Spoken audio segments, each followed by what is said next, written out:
Hi guys, stall போட போகலாமா? நான் ஃபர்ஸ்ட் டைம் ஸ்டால் போடுறதுக்காக பாபநாசத்துக்கிட்ட இருக்க ஆர்டிபி ஆர்ட்ஸ் அண்ட் சயின்ஸ் காலேஜுக்கு தான் வந்திருக்கேன். இங்கே வந்து இன்டர் காலேஜ் கல்ச்சுரல் ப்ரோக்ராமு, அதனால் ஸ்டால் போடுறதுக்காக புக் பண்ணியிருந்தோம். டிஜிட்டல் அடித்து எல்லாரோட லோகோவும் போட்டிருந்தாங்க, அதில் என்னோட லோகோவும் போட்டிருந்தாங்க. ரொம்ப ப்ரௌடாகவும் ஹாப்பியாகவும் இருந்துச்சு. நான் ஃபர்ஸ்ட் டைம் இதுமாரி ஒரு ஸ்டெப் எடுத்து வச்சுருக்கேன்னு. இதுதான் அந்த காலேஜ். என்னோட நாத்தனார் தான் சொன்னாங்க இதுமாரி ஸ்டால் போடுறதுக்காக.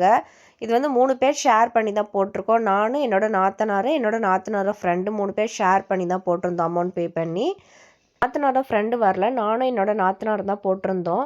நாங்கள் என்னென்ன ப்ராடக்ட்லாம் வச்சுருந்தோன்னா, கொரியன் கிளிப்ஸு, அப்புறம் silk thread bangle, silk thread earrings, hair band, clips, இது மாதிரி நிறையா ஐட்டம்ஸ் தான் வச்சுருந்தோம். அது மட்டும் இல்லாமல் ஆஃபர்ஸ்லாம் நிறைய கொடுத்துருந்தேன். என்னோடய பேஜை ஃபாலோ பண்ணுறவங்களுக்கு கிளிப்ஸு ஃப்ரீயாக கொடுத்தேன்.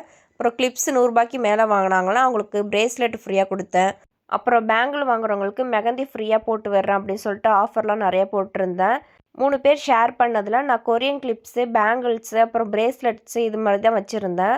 பேங்கிள்ஸ் அவ்வளோவா மூவ் ஆகவே இல்லை, 1 2 தான் போச்சு. கிளிப்ஸு தான் அதிகமாக போச்சு. கிளிப்ஸு மட்டும் இல்லைன்னா நான் அங்கே போய் சும்மா தான் உட்காந்துருக்கணும். இந்த கொரியன் கிளிப்ஸ் மட்டும் என்கிட்ட இல்லைன்னா ஸ்டாலுக்கு போட்ட அமௌண்ட்டு கூட என்கிட்ட வந்திருக்காது. இந்த கொரியன் கிளிப்ஸால் தான் கொஞ்சம் அமௌண்ட் எனக்கு வந்துச்சு. ஷேர் பண்ண 2 பேருக்கு போட்ட அமௌண்ட்டு கூட வரல. அதிகமாக யாருமே வாங்கவே இல்லை. சரி, ஃபர்ஸ்ட் டைமாக இருக்குது அப்படின்னு சொல்லிட்டு ஒரு எக்ஸ்பீரியன்ஸ்க்காக போட்டுட்டு வந்துட்டேன். வேறு என்ன பண்ணுறது அப்படின்னு சொல்லிட்டு. பேங்கிள்ஸ்க்கு நிறைய ப்ராடக்ட் வாங்குறதுக்கு இன்வெஸ்ட் பண்ணியிருந்தேன். அது மட்டும் இல்லாமல் நைட்டெல்லாம் தூங்காமல் கூட பண்ணிகிட்டு இருந்தேன். ஆனால் அவ்வளோவா பேங்கிள்ஸ் போகவே இல்லை எனக்கு. ரொம்ப கஷ்டமாக இருந்துச்சு. நைட்டு ஃபுல்லாக பண்ணேன், ஆனால் பேங்கிள்ஸ் போகவே இல்லை அப்படின்னு சொல்லிட்டு. அப்புறம் கொஞ்சம் பிரேஸ்லெட்ஸ் போச்சு, இயரிங்ஸு 1 2 போச்சு. மற்றபடி எதுவுமே போகலை. கிளிப்ஸு தான் நிறைய காலேஜ் பிள்ளைங்க வாங்கினாங்க. இதுலேருந்து நான் என்ன கற்றுக்கிட்டேன்னா, எந்த இடத்துல எந்த மாதிரி ப்ராடக்ட் நம்ம போட்டால் சேல் ஆகும் அப்படின்னு நான் கற்றுக்கிட்டேன். காலேஜ் பிள்ளைங்கன்றதுனால கிளிப்ஸு அதிகமாக வாங்கினாங்க. எந்த கடையில் அதிகமாக கூட்டம் இருந்துச்சுன்னா, ஸ்நாக்ஸ் கடையில் தான் அதிகமாக கூட்டம் இருந்துச்சு. அதனால் இது மாதிரி ஸ்நாக்ஸ் ஐட்டம் போட்டால் நிறைய வாங்குவாங்க. அப்புறம் வந்து எங்களுக்கு லஞ்ச் அங்கேயே ப்ரொவைட் பண்ணிட்டாங்க. கீ ரைஸ் கொடுத்தாங்க, அப்புறம் தாளிச்சா, ஒரு ஸ்வீட் கொடுத்துருந்தாங்க. கீ ரைஸ்க்கு வந்து பொட்டேட்டோ அண்டு ஆனியன் ரைத்தா வந்து சைட் டிஷ்ஷாக கொடுத்துருந்தாங்க. பசங்க வந்து இந்த பிரேக்கில் மட்டும்தான் வந்து வாங்கிட்டு போனாங்க. மற்றபடி எங்கள் கல்ச்சுரல் ப்ரோக்ராம் நடந்துக்கிட்டே இருந்துச்சு.